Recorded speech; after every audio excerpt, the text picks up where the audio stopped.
les quería comentar que esta palabra a mí me ha enseñado mucho, me ha hablado profundamente al corazón y me ha enseñado, y voy directo al tema, me ha enseñado que pecamos mucho a causa de el descontento al que tiende nuestra naturaleza humana, la falta de contentamiento. Pecamos mucho por falta de contentamiento. Y todo esto vino a mi corazón porque hace unas semanas vi un video de un joven entrevistando en la calle a un señor mayor llamado Carlos. Se llamaba Carlos este señor. Y este señor hacía unos adornitos pequeños para venderlos y para poder mantener a su mamá, una ancianita. Y él también era un señor mayor, pero su mamá pues era una mujer mucho mayor que él. Y este señor, para vender sus adornitos que él mismo fabricaba, no tenía un puesto, no tenía una tienda, nada, las vendía en la calle. Y él dijo en el video que él ganaba a veces $1 al día, ¿no? Entonces podemos entender que él vivía en una situación bastante complicada económicamente hablando.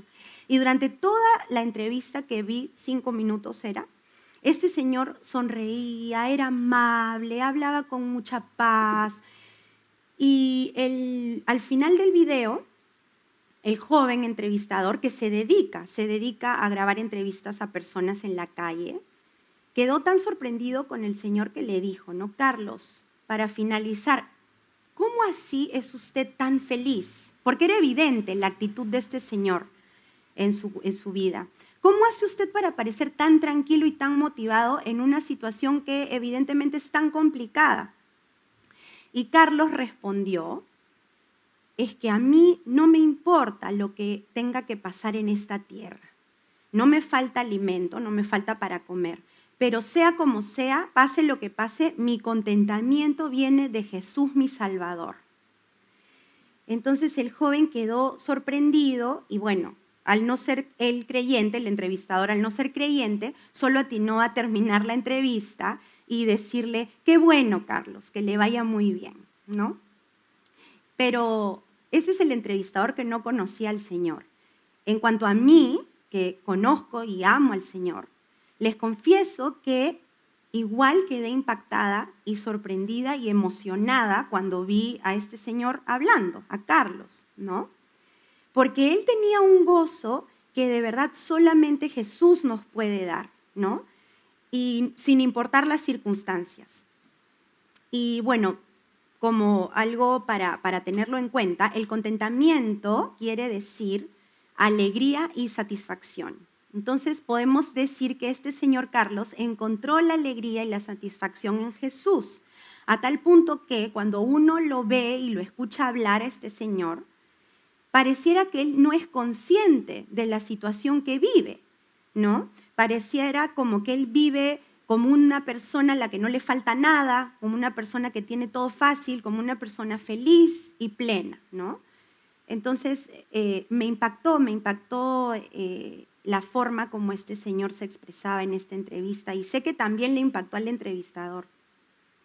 Ahora vayamos a la palabra, a Filipenses 4:11, en donde dice, ¿quién dice? Pablo, ¿no? Un gran siervo del Señor dice, no lo digo porque tenga escasez, pues he aprendido a contentarme cualquiera sea mi situación. En esta carta a los filipenses, Pablo asegura que ha aprendido a contentarse cualquiera sea su situación.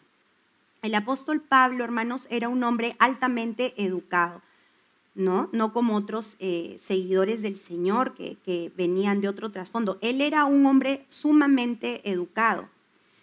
Es decir, tenía una educación importante para su época. Y aún así, a mí me parece interesante cómo él expresa que había aprendido a contentarse en cualquier situación y pienso, ¿no?, que si él lo dice es porque este era un gran logro para él. Era un gran logro de aprendizaje, ¿no? Como pónganse en su lugar, a mí que no se me ocurre algo ahorita, pero que me encante hacer algo, que me encantaría hacer algo, ¿no? Y lo logro, me voy a sentir bastante satisfecha por haber aprendido a hacer algo importante para mí. Y sabemos también todos que Pablo pasó por muchas tribulaciones, ¿no? Es una lista larga: naufragios, apedreamiento, golpes, persecuciones, cárcel, mordedura de serpientes, desprecio, desilusión y más aún.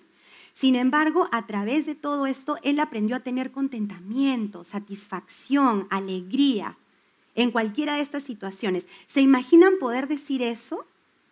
Un gran logro en su vida, estoy segura. Quizás el aprendizaje más valioso de Pablo, que estaba expuesto a tantas tribulaciones por amor al Señor. Y pensaba yo, este es un conocimiento, el de poder tener contentamiento en toda situación, que es más alto que cualquier otra cosa que podamos aprender en la universidad.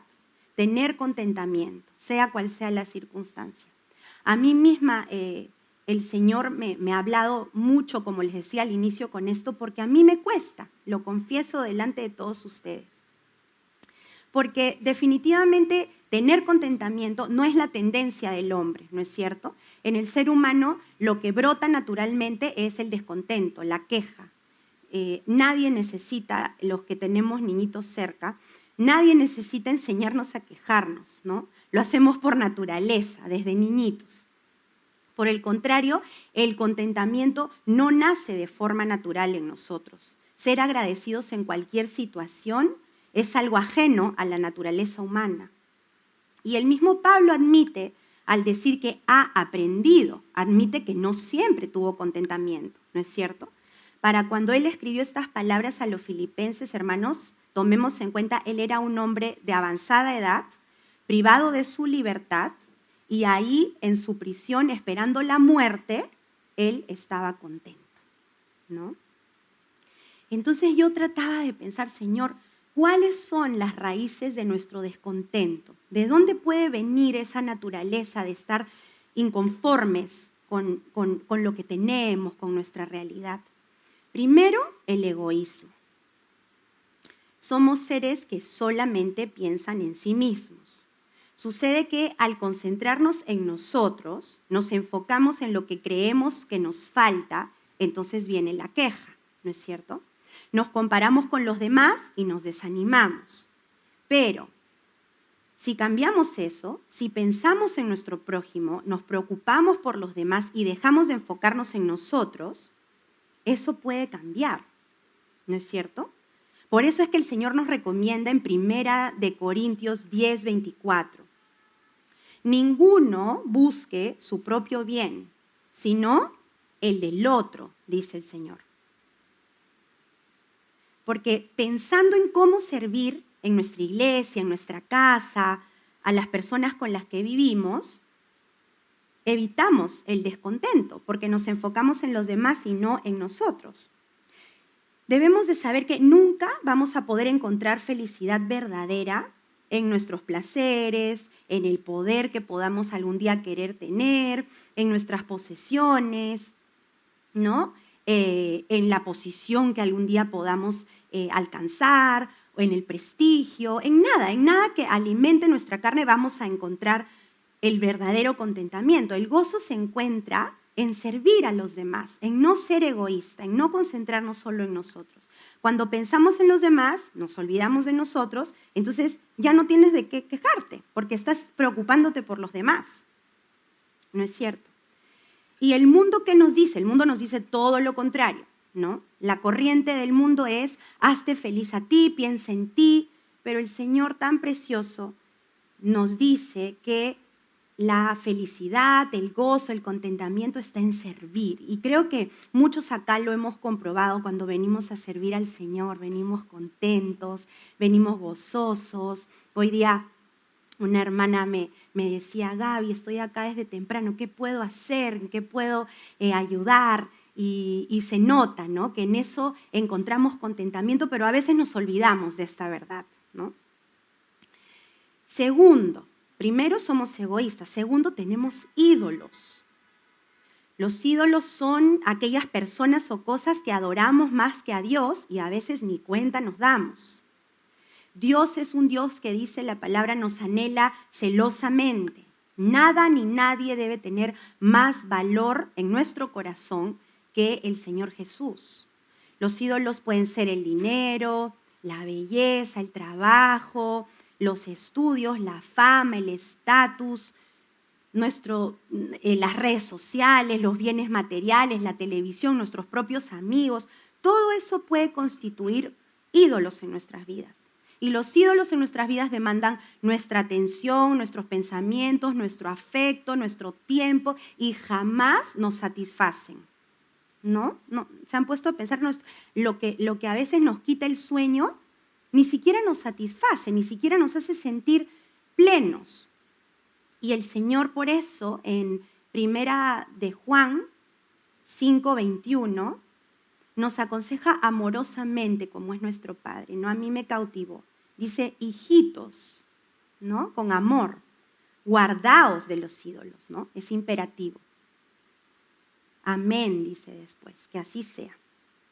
Tercero, después del egoísmo, de los ídolos, tenemos el deseo de controlar todas las cosas, ¿no? Somos así. La palabra de Dios nos dice continuamente que el Señor es el que tiene el control de todas las cosas, que ni un cabello se nos cae sin su consentimiento. Somos sus hijos y Él está en control. Y nos equivocamos cuando pensamos que tenemos el control, que podemos tomar el control de las cosas. Entonces, cuando las cosas no salen como nosotros quisimos, ahí viene el descontento, viene la queja. Nosotros tenemos que hacer nuestra parte siempre y dar lo mejor de nosotros, pero tenemos que saber descansar en el Señor, que Él tiene el control de todo y que su voluntad es perfecta como Él es perfecto. Si pensamos así, no tenemos por qué anidar la queja en nuestro corazón, porque vamos a estar contentos sea cual sea la voluntad del Señor. Pablo no practicaba estos 3 puntos que hemos visto. Él no era egoísta, ciertamente su vida era una vida de servicio a los hijos de Dios y al Señor, claro. Y tampoco tenía ídolos, él tenía la mirada puesta en Jesús y él entendía perfectamente que él no tenía control de nada. Él se dejaba llevar por el Señor. A diferencia de Pablo, vemos a los israelitas saliendo de la esclavitud de Egipto hacia la tierra prometida, y vamos a resumirlo. Habían sido esclavos en Egipto por 400 años, eso es un montón, y ahora Dios los había liberado milagrosamente para llevarlos a la tierra prometida. Cuando los israelitas vieron la mano poderosa del Señor para sacarlos de ahí, ellos confiaron en Dios, confiaron también en su líder, en Moisés, alabaron a Dios, podemos leerlo, se gozaron en Él, pero llegó una prueba, porque así es la vida, y estuvieron 3 días sin agua. Y se olvidaron de todo lo espectacular, lo majestuoso, lo maravilloso que había hecho Dios, que había partido el mar en 2 para que ellos puedan pasar por tierra seca, lo de las plagas que habían afectado a Egipto para que el faraón los deje finalmente partir. Se olvidaron del gozo, de las alabanzas que habían entonado para alabar a Dios por sus prodigios y se quejaron. Y dice en Éxodo 16:3. Y les decían los hijos de Israel, ojalá hubiéramos muerto por mano de Jehová en la tierra de Egipto, cuando nos sentábamos a las ollas de carne, cuando comíamos pan hasta saciarnos, pues no nos habéis sacado a este desierto para matar de hambre a toda esta multitud. Miren esa queja. No solo se quejaban de su actual situación de no tener agua, sino que añoraban a Egipto, a la tierra en donde fueron esclavos, en donde fueron maltratados, en donde fueron despreciados. Y estas quejas y este descontento que trajeron la ira del Señor sobre ellos. Y ninguno de esta generación de quejosos, de descontentos, esta generación desagradecida, pudo ver la tierra prometida. Esa fue la consecuencia. Todos los que salieron de Egipto murieron antes de llegar a la tierra prometida. Cuando leemos esto podemos escandalizarnos, al menos yo me acuerdo cuando lo leí por primera vez, recién convertí al Señor y me escandalicé. Dije, qué increíble, ¿cómo pueden reaccionar así después de todo lo que han vivido? Pero ahora que ha pasado el tiempo, Estoy segura que así es nuestro corazón también. Así somos nosotros. Dios nos tiene acá en su casa, nos ha librado, nos rodea de hermanos que nos apoyan, que nos quieren, que nos alientan, nos cuida. Y nosotros nos atrevemos a dudar si es que fuera de aquí quizás nos iría mejor. Nos atrevemos a ver a los que no siguen a Jesús y pensar qué bien que están. Lo tienen todo. Y yo estoy acá. Y no tengo lo que ellos tienen. Así nos atrevemos a pensar. En cambio, Moisés, el líder de este pueblo quejumbroso, rechazó todo lo que tenía en Egipto, no se aferró a nada. Su contentamiento estaba en las cosas de Dios, no en las cosas de este mundo. Y él tenía privilegios en Egipto, su casa, el apoyo de la mujer que lo crió, que era la hija del rey de Egipto. Pero como dice en la palabra, en Hebreos 11, 25 y 26, que Moisés escogió antes ser maltratado con el pueblo de Dios que gozar de los deleites temporales del pecado, teniendo por mayores riquezas el vituperio de Cristo que los tesoros de los egipcios. ¿Por qué? Porque tenía puesta la mirada en el galardón. Al igual que Pablo, puestos los ojos en Dios sin egoísmos, rechazando toda idolatría que se le había inculcado en Egipto, sirviendo al pueblo de Dios sin pensar en su comodidad y dejando a Dios tomar control de su vida, sea cual sea la voluntad del Señor. Y esto traía a mi memoria, hace un tiempo vi el testimonio de un cantante muy exitoso, un cantante cristiano, Michael Smith, cristiano, nacido en una familia cristiana estadounidense, y él nació con padres que servían al Señor. Él cuenta que desde los 5 años, qué precioso, él supo que Dios tenía un llamado para su vida, un propósito. Y él aprendió a servir desde muy joven en su iglesia, al igual que sus padres. Pero cuando entró a la universidad, ¿qué pasó? Él comenzó a mirar lo que los demás tenían, lo que los demás hacían, lo que los demás vivían, y pensó, como él mismo dice, que podía jugar con el fuego y no quemarse. Así lo dice él. Y resulta que a los 20 años él estuvo a punto de morir por una sobredosis. Pero bueno, Dios restauró su vida.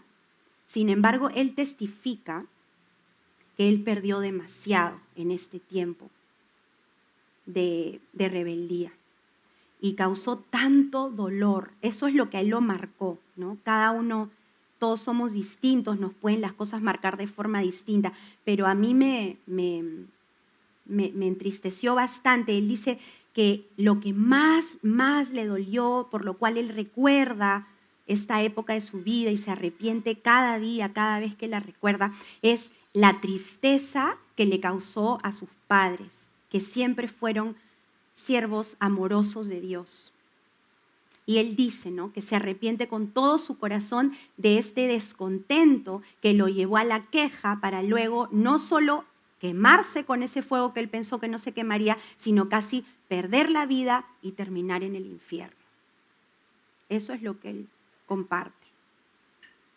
Entonces entendemos que el descontento nos lleva a la queja y la queja nos aparta del Señor porque pensamos que hay mejores cosas que las que Dios nos da.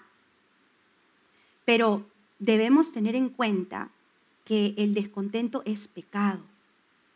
Y es ahí donde el Señor me hizo reaccionar. El descontento no es solamente un día estoy de buen humor y al otro día estoy descontento, estoy triste. El descontento, la falta de gratitud es pecado, porque significa que no confiamos en Dios. Significa que estamos quejándonos contra los planes de Dios.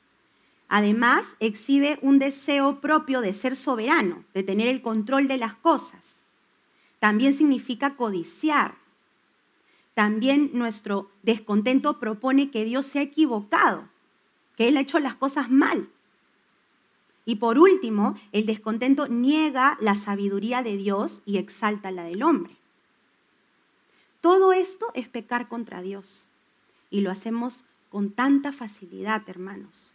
Nos acostumbramos a vivir así, impidiendo tener una comunión íntima con nuestro Dios y arriesgándonos a alejarnos y a perdernos como Michael Smith. Y debemos entender que Dios nos ha creado a su imagen y semejanza. Por lo tanto, es imposible encontrar satisfacción y gozo en las cosas de este mundo. Él nos ha hecho a su imagen y semejanza. En este mundo solamente vamos a hallar tristeza, falta de paz. El contentamiento solo lo podemos encontrar en los asuntos de Dios, porque el corazón del hombre solo puede ser llenado por el Señor. Es el único que sabe cómo llenar nuestro corazón. Y es triste porque vemos jóvenes dando vueltas, titubeando, indecisos, y se me venía como una imagen en este momento, que es como verlos, como ver a un joven que se muere de hambre y tiene a su lado una mesa disponible llena de comida deliciosa y abundante. Y a pesar que tiene mucha hambre, no se sienta a comer. La mesa ha sido preparada para él, para este joven que se muere de hambre. Y sabe que tiene hambre, pero no se sienta a comer. Así. Nos estamos perdiendo manjares que están a nuestra disposición por la queja, por el descontento, por la falta de gratitud. Además, también tengamos en cuenta lo que dice Santiago 4:4. Dice, ¿no sabéis que la amistad del mundo es enemistad contra Dios? Cualquiera, pues, que quiera ser amigo del mundo, se constituye enemigo de Dios. Es bastante fuerte esta porción, pero es clara también. Ser amigos del mundo nos hace enemigos de Dios. Si consumimos mundo, no buscamos la santidad, va a llegar el descontento. Y buscamos mundo pensando que va a llegar la alegría, el gozo, el entretenimiento, pero es todo lo contrario. Todo lo que nuestros ojos ven del mundo, y las redes sociales ya muchas veces hemos escuchado que nos dicen son el instrumento para engañarnos, nos hace sentir insatisfechos. Creemos que tenemos que ser o estar como el mundo está para estar felices. Nos creemos esa mentira y ahí viene el descontento. Y yo pensaba en todos ustedes, la verdad, cuando escribía esto y decía, cualquier joven, me ponía a pensar en mis amigas que han sido predicadas y no quieren saber nada del Señor. Me ponía a pensar en mí misma antes de conocer a Cristo. Y pensaba, cualquier joven de la edad de ustedes que no conoce al Señor, quisiera tener esperanza, paz, gozo, hermandad, todo lo que tú tienes aquí. Quisiera que alguien le aconseje, que alguien le escuche, que alguien lo apoye, que alguien le preste atención, que alguien lo aliente. Y todo eso lo tenemos aquí. Son beneficios que vienen con ser creyentes. Nuestro Padre nos da lo mejor y nosotros nos atrevemos a quejarnos, a menospreciarlo. ¿Y cuál es el mejor ejemplo que puede existir? Cristo, ¿verdad? En todos los aspectos. Él vino a vivir una vida humilde para enseñarnos que no necesitamos nada del brillo de este mundo para ser felices. Él nos demostró que con sustento y abrigo, dice la palabra, tenemos todo. No es necesario más. Él nos enseñó una forma sabia e inteligente de vivir en esta tierra. Sin embargo, sus hijos, que decimos amarlo, seguirlo, buscarlo, vivimos anhelando conseguir más y más y más y nunca nos saciamos, nunca estamos satisfechos. Pero Él nos mostró que el verdadero contentamiento viene de una vida que busca al Señor, ¿no es cierto? Porque Él siempre acudía en oración al Padre, lo vemos en la palabra constantemente. Él nos enseñó que no necesitamos nada de este mundo para vivir una vida plena, gratificante y de propósito.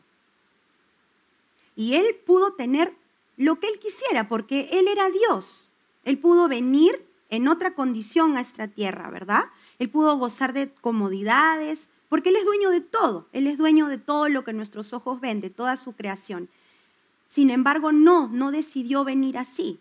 Su vida fue plena, abundante, la más fructífera, la más gozosa, la de mayor propósito en esta tierra. Es el ser en esta tierra que más agradó al Padre y tuvo una vida sencilla, demostrándonos que nuestro contentamiento no está en nada que esta tierra nos ofrezca, que este mundo nos ofrezca, sino en los asuntos de arriba. Quisiera compartir con ustedes entonces, yo encontré 3, quizás ustedes puedan pensar en más. 3 hábitos que podemos desarrollar para hallar el contentamiento. Primero, Dios nos ha dado una habilidad muy importante, la habilidad de escoger dónde poner nuestra atención. Filipenses 4:8 dice, por lo demás, hermanos, todo lo que es verdadero, todo lo honesto, todo lo justo, todo lo puro, todo lo amable, todo lo que es de buen nombre, si hay virtud alguna, si algo digno de alabanza, en esto pensad. Es un consejo imperativo. Pensad en las cosas buenas. Pon tu atención en las cosas buenas. Siempre las vas a encontrar. Si tú ahorita te sientes desdichado por alguna circunstancia, el Señor dice, piensa en las cosas buenas. Pon tu mente en las cosas de arriba. Como dice Colosenses 3:2, poned la mira en las cosas de arriba, no en las de esta tierra. Presta atención más en las bendiciones que en tus penas. Cuando oras al Señor, evita la queja, concéntrate en las bendiciones. Como dice la palabra, acércate con acción de gracias. Cuando vienes a la presencia de Dios, sí, el Señor ama que sus hijos le pidan, pero también es precioso venir a agradecer todo lo que Él nos da. El enemigo quiere todo lo contrario, obviamente, quiere que te enfoques en lo que no te gusta de tu vida. Quiere que tus pensamientos se concentren en lo que anhelas, pero no tienes aún. Quiere que te quejes, porque finalmente toda queja es contra Dios. Quiere que te distraigas y te gastes tratando de conseguir cosas que aún no tienes. Pero nosotros, sus hijos, el Señor nos está diciendo esta noche, háganse el hábito de pensar. Tengo este problema que me angustia, Padre, y sé que tú eres el único que me puede ayudar. Pero también tengo esta bendición que tú me has otorgado. Así que pongamos nuestra atención en lo bueno. Es una estrategia que el Señor nos quiere dar. Segundo, convéncete, hermano, que Jesús es suficiente. En Filipenses 4:13, Pablo concluye, todo lo puedo en Cristo que me fortalece. Antes de esta conclusión, Pablo hablaba que había aprendido a contentarse, ¿verdad? En toda situación. Cuando él dice todo lo puedo en Cristo que me fortalece, nos está diciendo la clave para el contentamiento. Es Cristo. Cristo es la solución. Él es suficiente. Mirarlo a Él, conocerlo a Él, adorarlo a Él, servirlo a Él. Ese es el secreto para hallar contentamiento. Si conocemos a Jesús íntimamente, podemos sobrellevar cualquier situación, cualquiera. Todo en este mundo pierde valor si nos acercamos a Cristo. Cuando Pablo estuvo en prisión, algunos recordaremos que él estuvo cantando alabanzas a pesar de las heridas físicas que le causaban dolor. Y él nos enseña que el contentamiento no depende de lo que tengamos, no depende de dónde estemos. El secreto que Pablo descubrió fue que a pesar de su situación, él podía tener contentamiento en Jesús que lo fortalecía porque Cristo es suficiente. Tus problemas pueden duplicarse, pero Cristo puede triplicar tus fuerzas. ¡Qué precioso! Amén. Todo lo podemos en Él porque Él es suficiente. Y por último, aprendamos, pidámosle al Señor saber vivir para su gloria, no para la nuestra. Si queremos alcanzar el contentamiento que Pablo tenía, debemos vivir como Pablo vivió, haciendo todo para la gloria de Dios. Vivir para la gloria de Dios requiere humillarse y arrepentirse delante de Él continuamente. Y no hay nadie aquí que no tenga que arrepentirse por lo menos de una cosa al día. Para que Él pueda hacer su obra en nuestras vidas, debemos aprender a humillarnos delante de Él cada día. Y así Él se va a poder glorificar. Una vida que glorifica al Señor en todo tiempo no se queja, no tiene descontento, porque busca glorificar a Dios, no glorificarse a sí mismo. Busca obedecer y agradar a Dios, no a sí mismo. Hermanos, todos pecamos de descontento. Por eso es que esta noche, para concluir esta palabra, yo quería motivarlos a pedirle perdón al Señor por todas nuestras quejas, por nuestra codicia, por ver a los lados y pensar que las personas tienen cosas mejores que nosotros. Quisiera invitar a los músicos a que puedan subir para que juntos podamos entonar una canción de perdón. Y les quería decir que no hay mejor Padre que nuestro Dios. No existe. Yo me dolía mientras escribía esto porque pensaba cuánto yo me esfuerzo por Santiago, por mi hijito. Y si él tuviera una actitud de descontento por lo que yo hago por él, eso me rompería el corazón. Me rompería el corazón saber que él piensa que otra mamá lo podría hacer mejor que yo. O que fuera de mi cuidado, de mi protección, él podría estar mejor. Y así somos con el Señor cuando nos quejamos, ¿no? Cuando estamos descontentos, inconformes con todo lo que Él hace por nosotros.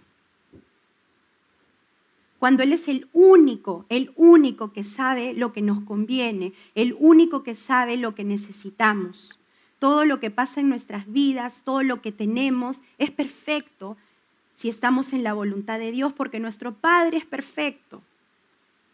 Los que esperamos en Él podemos vivir con contentamiento, como Pablo, sea cual sea nuestra condición.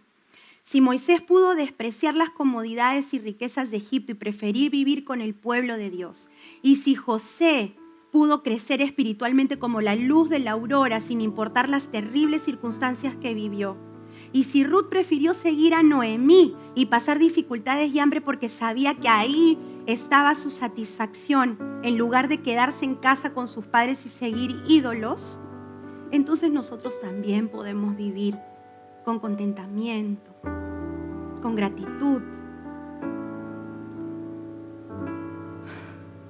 Podemos, hermanos, vivir satisfechos, con una vida llena de confianza plena en nuestro Dios. El Señor quiere que seamos esforzados, diligentes, trabajadores. Él ama a los diligentes, pero también quiere que aprendamos a vivir como Pablo, a vivir contentos en toda situación, ¿no?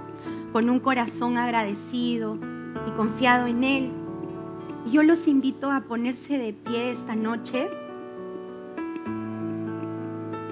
para, con un corazón sincero, pedirle perdón por nuestra actitud, por no ser agradecidos, por mirar lo que no nos gusta y darle más valor a eso que a las bendiciones. Que le podamos decir al Señor esta noche: Señor, yo quiero ese hábito en mi vida, concentrarme en lo bueno que eres conmigo. Y sé que tú te encargarás de lo que no me gusta, de lo que me duele. Pero yo quiero vivir una vida de contentamiento que se refleje en mi forma de actuar, en mi forma de decidir, en mi forma de hablar. Que no quiere decir andar riéndome todo el tiempo, porque eso no es sincero. Siempre van a haber problemas, pero en medio de los problemas, si Pablo pudo y nos enseña a él con su testimonio, nosotros también podemos vivir con contentamiento, con gratitud y con gozo. Porque al final nuestro Dios ha hecho más bien que mal a nuestras vidas. Amén.